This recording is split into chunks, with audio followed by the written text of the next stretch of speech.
3, 2, 1. We have ignition and liftoff of the United Launch Alliance Atlas V rocket.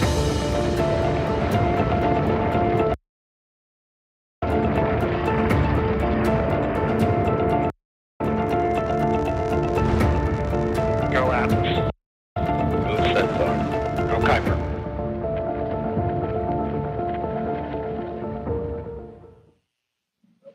Good evening and welcome to live coverage of ULA's Atlas V launch of Amazon's inaugural Project Kuiper mission.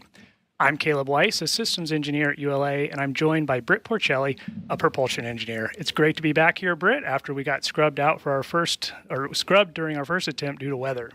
Yeah, Caleb, it's always a pleasure to be here with you in the booth. And for all of you joining, we are actually reporting from you live from ULA's Advanced Spaceflight Operations Center here at Cape Canaveral Space Force Station in Florida. Liftoff is scheduled for 7 p.m. Eastern at the opening of today's 2-hour launch window. Launch windows vary by mission and are determined by the payload's destination. Today's mission is going to low Earth orbit, or LEO as we refer to it, and has multiple orbit insertion opportunities. So for today's flight, if the rocket and the payload are ready, and if weather permits better than last time, we expect to have Atlas lift off at 7 p.m. And always nice to have a 2-hour window. Sometimes we have much shorter ones, even instantaneous. So to have that extra time, just in case the team is working any issues today, is really nice to have. We'll be covering today's mission through the start of second stage engine first burn. For additional real-time mission coverage, follow along with our live blog at ulalaunch.com. And if you enjoy watching our live broadcasts, don't forget to subscribe to our YouTube channel for access to future missions, launch highlights, and behind-the-scenes rocket content. At this time, the team is not working any issues and we're proceeding towards a 7 p.m. liftoff. Today's mission is dedicated to 3 teammates who are no longer with us. Let's hear about their legacies. Today's flight is dedicated to Bob Howard, Pat Murphy, and Scott Connolly. Over 45 years, Bob Howard made his mark supporting numerous teams at Lockheed Martin and ULA. He contributed significantly to optimizing the build and launch of the Atlas and Delta vehicles, along with the development and success of the Vulcan certification launches. Immensely passionate and proud of the work he achieved, his contributions, both in his field and in the lives of those who knew him, will not be forgotten. We also remember Pat Murphy, a dedicated launch operations system test engineer at ULA, whose 35-year career was defined by professionalism, a dedication to his customers, and kindness to all he encountered. Pat played an instrumental role in the launches he supported and is respected by the customers that sought his guidance for all payload processing operations. He will be greatly missed by all. We also pay tribute to Scott Connolly, whose expertise and dedication played a vital role in the success of the Atlas RD-180 program. Easy to work with and always knowing the best way to approach challenges during engine integration and launch support, Scott worked diligently to find safe resolutions. His legacy lives on in his contributions within aerospace. And we are taking a live look at Atlas V on the launch pad again. We were talking earlier, Brett, how it's nice to be back here after getting scrubbed for weather during our first attempt. We were scrubbed out for cumulus clouds, but those weather rules are just as important as any other flight rule. So we got to take them seriously, but weather's looking a lot better today, and glad to be back here ready to get this mission launched. Yeah, and that's just one of the perks of launching off the coast of Cape Canaveral. So you can have beautiful weather all day long, and then in an instant, it can turn to a heavy rainstorm coming in the afternoon. And so our team just has to be poised and ready for any time that there's a scrub or any time that the clouds open up and let us have an optimal launch window. And this was even more unusual in that we had kind of a longer time in between attempts. Normally we can turn around and launch again the next day, but in this case, even though the launch vehicle and the payload were both ready to go and have been the whole time, we needed to just give a little bit of time for some conflicts to work out on the range, and we're back here today ready to go. And we're actually coming up on a planned hold, which means that as the launch team and the launch clock are getting closer to liftoff, the clock will pause for short periods of time to allow the team to resolve any issues that may occur in the hours leading up to launch. And if you were listening in last time, you will probably be familiar with launch counts T-minus that 4 you might minutes and already know. holding. The This is L the minus time program's refers to 15-minute the hold. actual time LC remaining until switching launch. not And the ready. T minus time refers to the time printed on the countdown clock that reflects the hold and is paused for an exact amount of time until the hold is released. And by building in this time, we give ourselves a higher probability of an on-time liftoff. Today's countdown, which can be seen in the top left corner of your screen, uses the T minus time. And that time stops at T minus 4 minutes, which you can see we have entered the hold, and we are at T minus 4 minutes and holding. And we are still taking that live look at Atlas V on the launch pad. And as the countdown continues, our team is taking the final steps in preparation for liftoff. So we're looking at the rocket. You see the first stage, also known as the rocket's booster stage, which is the large tank on the bottom. That is actually 2 tanks, one filled up with RP-1 fuel and the other with liquid oxygen. Of course, those two mix in the combustion chamber inside the RD-180. They're burned, and that's what gives the rocket its thrust. The other interesting thing is that liquid oxygen on the outside, because it's so super cold, the outside of the tank frosts over, and that's why you see that bronze tank actually looking white after it's fueled. Atlas is also equipped with the Centaur upper stage, which drives the payload during the second phase of its flight to its final orbital destination in space. The payload fairing, or PLF, completes the rocket and provides the aerodynamic shape necessary for the climb to space. And as you can see on the upper stage in the PLF, we'll see the logos for Amazon, Atlas, ULA, as well as the American flag. So let's learn a little bit more about how ULA builds the Atlas V rocket. Engineered in Centennial, Colorado, ULA's Atlas V rocket is built in Decatur, Alabama, and launched from Cape Canaveral, Florida. Once the rocket is manufactured, it travels to Cape Canaveral on ULA's cargo ship, known as Rocket Ship. After arriving in Florida, ULA's launch operations team begins assembling the rocket. Stacking begins with lifting the 107-foot Atlas booster, powered by an RD-180 engine, onto the mobile launch platform. For Amazon missions, 5 solid rocket boosters are attached to the sides of the first stage for additional thrust at liftoff. ULA's ultra-thin stainless steel Centaur upper stage, powered by an RL-10 engine, is then lifted into position. Lastly, the payload fairing, containing the spacecraft, is lifted and mated to the Atlas V rocket. Once assembled, the countdown begins with moving the rocket from the vertical integration facility to the launch pad. The trip to the pad is about 1/3 of a mile. Throughout the 20-minute trip, a payload van leads the move, providing communication with the spacecraft, followed by the ground van providing support to the rocket.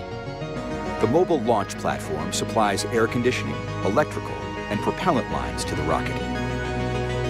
Track mobiles at the rear power the convoy, which includes an environmental control system providing air conditioning to the payload and rocket, as well as a backup generator.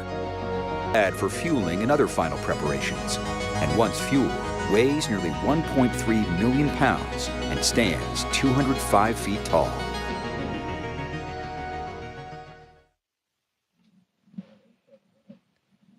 Today's mission is just the start of ULA launches to deliver Amazon's Kuiper satellites to orbit. Let's learn more about Project Kuiper and what they've been doing to prepare for offering internet connectivity from space. It all starts with a countdown. But a countdown to what exactly? 6 years ago, we took on a journey to build the most advanced and the most modern communication system in the world.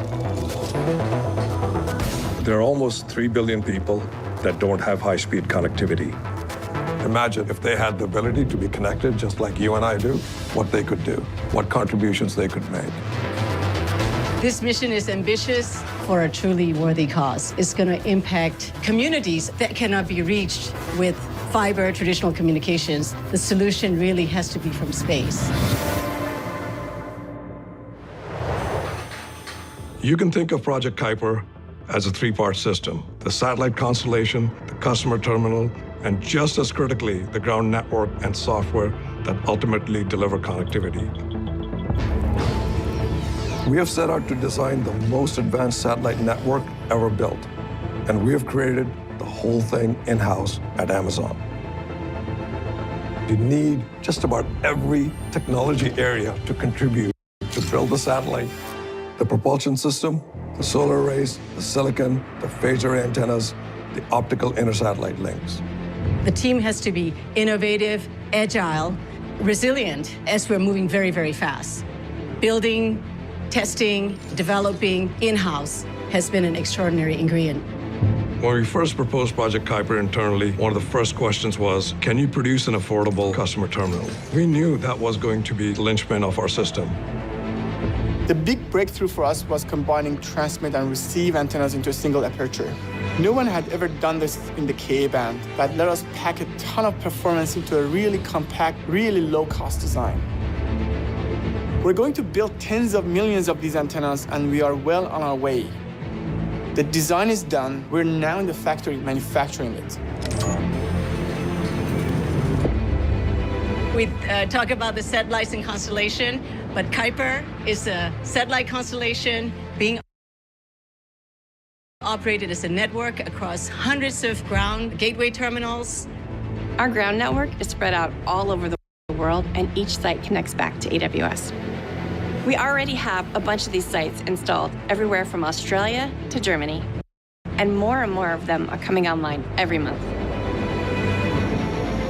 There's a big difference between launching 2 satellites and launching 3,000 satellites. The past couple of years, my team has really been focused on how to achieve scale. Our own dedicated payload processing facility gives us the ability to control our own destiny. We've got the capacity to integrate up to 5 satellites per day and launch 3 simultaneous campaigns. Heavy lift rockets have higher performance, so we can take more satellites to orbit on any given launch. All of our heavy lift launch partners have had a successful first flight, so that's been a pretty exciting thing for us to see because we made those investments years in advance. All of the pieces have come together to support that first launch, and the next one, and the one after that. It might not all go perfectly, but we have an incredible commitment to this project and an incredible team committed to its mission. All roads lead here, a countdown to launch. And with more than 80 missions planned, we're just getting started.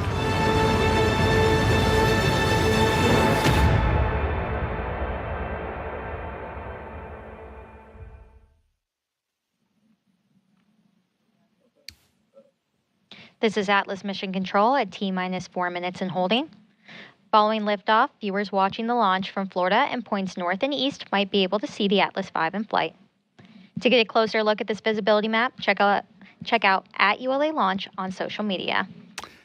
Very cool. Of course, everybody thinks of seeing a rocket launch right here close to the pad, but even those all up the east coast of the United States will be able to see that light streak across the sky with an evening launch like we have tonight. Taking another look at the launch pad, all 27 of those Kuiper satellites tucked nicely in the 77-foot payload fairing there of our Atlas V rocket. And this Atlas V rocket is actually our 551 configuration, so it's a 5-meter payload fairing with 5 SRBs, and that's going to bring a lot of power and a lot of thrust to the rocket, allowing it to exit Earth's atmosphere and get to our orbital insertion in our low Earth orbit destination. That's right, with all 5 solids and the RD-180, 2.7 million pounds of thrust at liftoff for this largest Atlas V configuration that we fly today, maximizing the payload capacity to get as many satellites on orbit as we can tonight. So pretty excited to see this.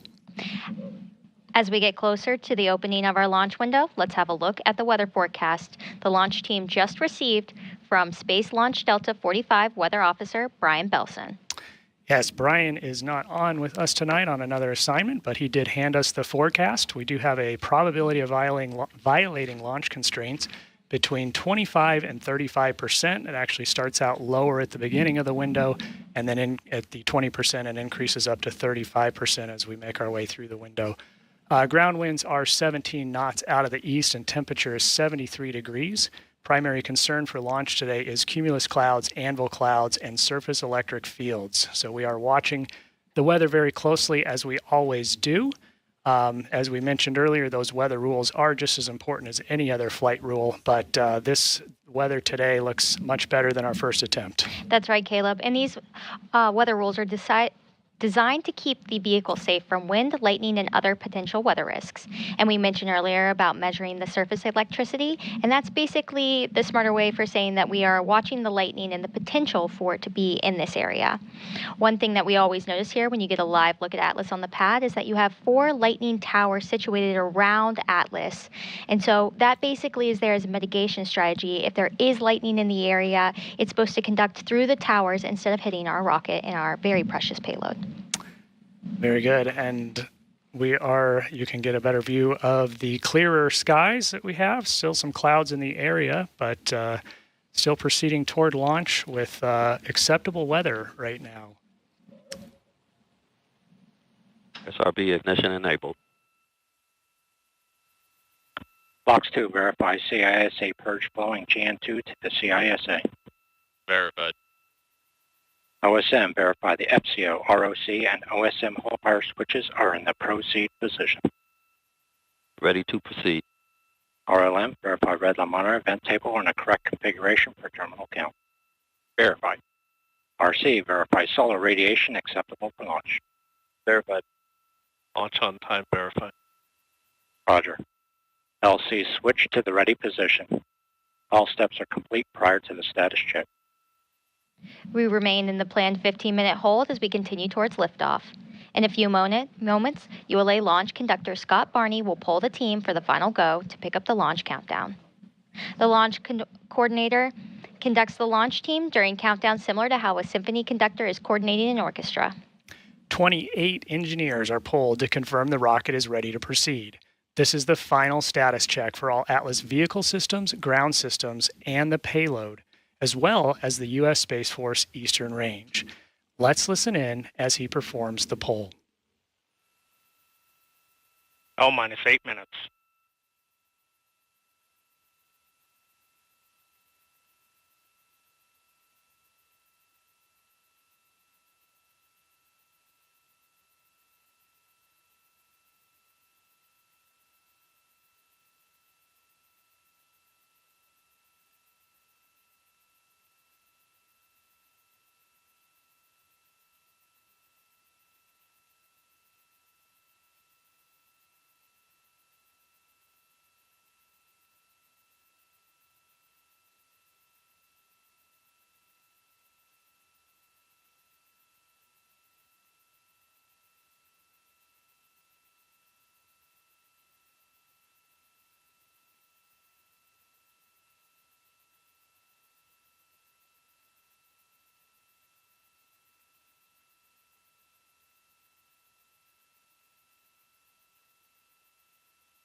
L-7 minutes. Status check to proceed with terminal count. Atlas systems, propulsion. Go. Hydraulics. Go. Pneumatics. Go. LO2. Go. Water. Go. Centaur systems, propulsion. Go. Pneumatics. Go. LO2. Go. LH2. Go. House gas. Go. Electrical systems, airborne. Go. Ground. Go. Facility. Go. RFFTS. Go. Flight control. Go. GCQ. Go. Op support. Go. Com. Go. Availables. Go. ECS. Go. Redline monitor. Go. Quality. Go.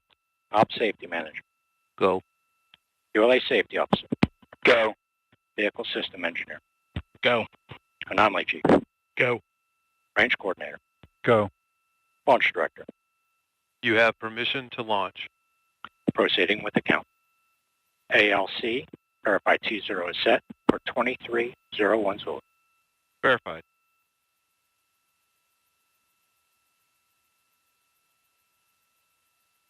Polling is complete and the team is go for launch. From now until liftoff, launch conductor Scott Barney and the launch team will continue reporting the final steps in today's countdown.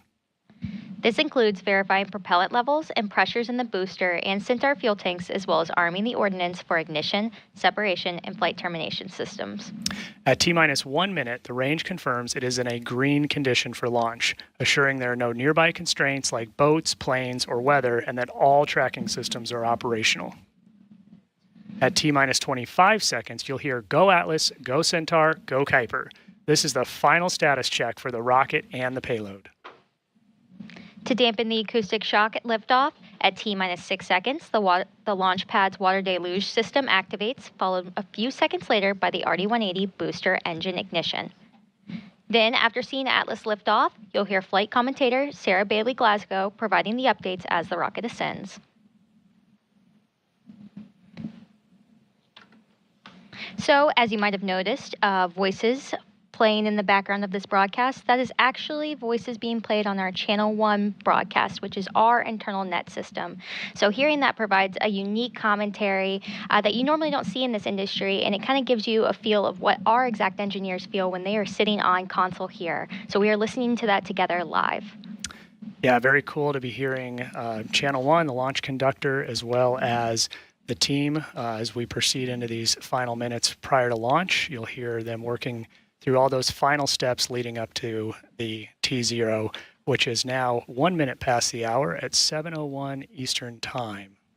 Yeah, and thinking about how big this moment is and how excited we are to partner with Amazon, that is about to bring a constellation that's basically going to change the world in terms of internet connectivity. And it's really cool that we're doing this on Atlas, which is the OG of rockets. And Atlas has launched so many unique missions and unique payloads and set so many records in the space industry. So it's really cool to see a payload that's both going to share on Atlas and Vulcan as we ride into this future of ULA together. Really is cool to launch this new era, and we were so excited about talking about Atlas. We went right past the T-4 hold release, so you can see that hold is released and the clock is counting. We are at just about T-3 minutes and 18 seconds. After liftoff, ULA's Atlas V rocket will fly northeast from Space Launch Complex 41. Here's a look at today's flight.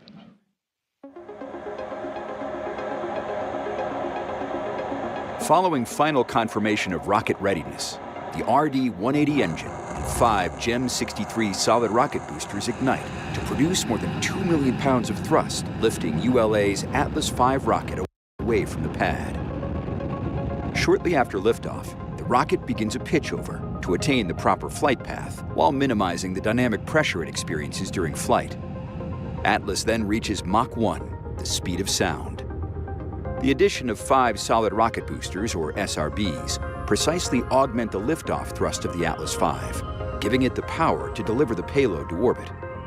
With their propellant expired approximately 96 seconds into ascent, the SRBs burn out, followed by jettison. Atlas's guidance system then begins steering towards the precise target in space. Amazon's Kuiper satellites are encapsulated inside a 5-meter diameter payload fairing, which provides protection to the spacecraft during ascent. After crossing the Kármán line, entering space, the payload fairing is jettisoned. With the majority of propellant expended fighting against the force of gravity, the RD-180 engine shuts down and the booster stage separates. The rocket then begins second stage flight, weighing less than 7% of what it did at liftoff. ULA's high-performance Centaur, with its RL-10 engine, ignites, powering the upper stage and spacecraft into a circular low Earth orbit. The first burn comes to an end with engine shutdown, followed by Centaur orienting into the proper position to release Amazon's Project Kuiper satellites to begin building their low Earth orbit satellite broadband network. For those of you just joining us, I'm Caleb Weiss here with Britt Porcelli for today's live coverage of ULA's Atlas V launch of Amazon's Project Kuiper satellites. At this time, the team is not working any issues, and we're proceeding towards our liftoff at 7:01 p.m. Eastern. Range green. And we just came inside of T-1 minute.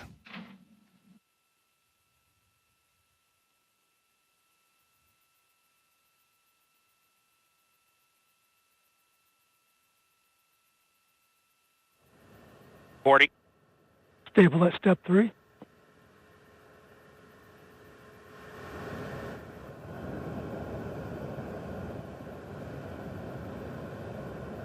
28. Verify ECS reduced for launch. Verified. Status check.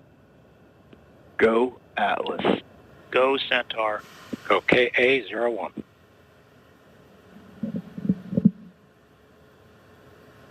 T minus 10, 9, 8, 7, 6, 5, 4, 3. We have ignition. 2, 1. Ignition and full thrust. 5 good SRBs. And liftoff of the United Launch Alliance Atlas V rocket, carrying satellites for Amazon's Project Kuiper internet constellation, marking the start of a new chapter in low Earth orbit satellite connectivity. You is now on closed loop control, engaging first throttle segment. And we've completed our pitch program. Engine operating parameters continue to look good. And we've successfully completed our roll program. Hydraulics continue to operate nominally. Mach 1, Atlas V is now supersonic. Body rates continue to look good. Engine continues to operate as expected. Throttling back up. You're hearing Sarah Bailey Glasgow providing launch vehicle ascent data. We are now 7 miles in altitude, moving at 1,700 miles an hour. Now passing 1 minute into flight. Vehicle continues to pass through the center of the range track as expected. SRBs continue to operate nominally. Throttling down, engine continues to burn as expected. Body rates continue to look good. Vehicle is now 1/2 of its liftoff weight. Max Q passing through maximum dynamic pressure. Coming up on SRB burnout. And we have good indication of SRB burnout, 10 seconds from SRB jettison. Throttling back up.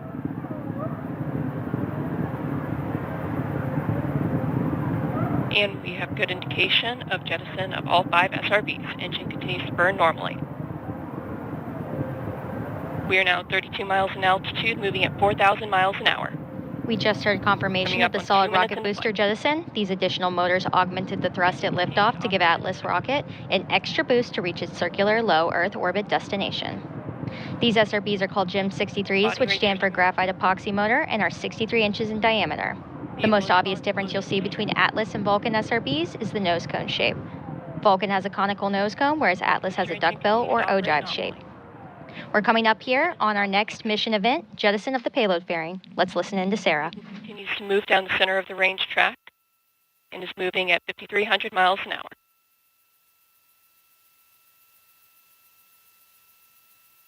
Body rates continue to operate nominally. And we are now holding acceleration at 2.5 Gs in preparation for payload fairing jettison. And we have activated the Centaur reaction control system. And we have passed the Kármán line. We have exited Earth's atmosphere. It's liftoff weight. And we have good indication of payload fairing jettison. And good indication of CFLR deck jettison. Engine continues to operate as expected. Flight commentator Sarah Bailey Glasgow just called out confirmation of payload fairing jettison. The composite fairing protects the spacecraft as it pushes through the harshest parts of the atmosphere. Next, we'll hear callouts for cutoff of the Atlas first stage engine and separation of the booster stage, followed by ignition of ULA Centaur's second stage. These events occur when the first stage has escaped Earth's atmosphere, getting above the Kármán line and into space. The Centaur upper stage, with the Kuiper satellites attached, then takes over on a trajectory to a precise location in space. Let's just listen in as we approach these milestones. Body rates are smooth. Hydraulics continue to look good. 30 seconds to pico. Boost phase chill down in progress. Temperatures are operating as expected. PU has gone to open loop control as expected. Engine continues to operate nominally.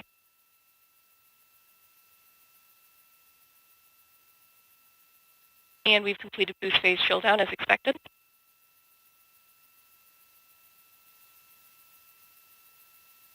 And we have good indication of booster engine cutoff. And we have good indication of Centaur separation. Restart on fuel and locks, good staging.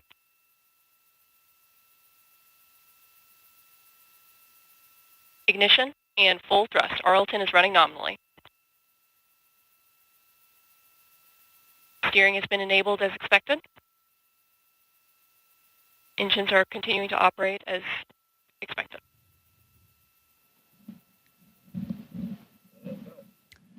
This is Atlas Mission Control at T+5 minutes. We just heard flight commentator Sarah Bailey Glasgow confirm the successful completion of today's early milestones in today's flight, and all systems continue to operate nominally. So what we saw today, we had a nice smooth countdown, beautiful weather, beautiful liftoff, and Atlas V is on its way to orbit to take those 27 Kuiper satellites, put them on their way, and really start this new era in internet connectivity. So Atlas is on its way to making history again, Britt.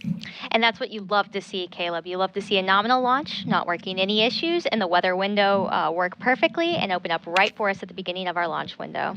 So as we wrap up today's live coverage, we wanted to say thank you to all of you who have tuned in on today's flight and remind everybody that for more information about ULA and the Atlas V rocket, please visit ulalaunch.com and subscribe to our ULA Launch YouTube channel. And before we sign off, let's take one last look at today's liftoff.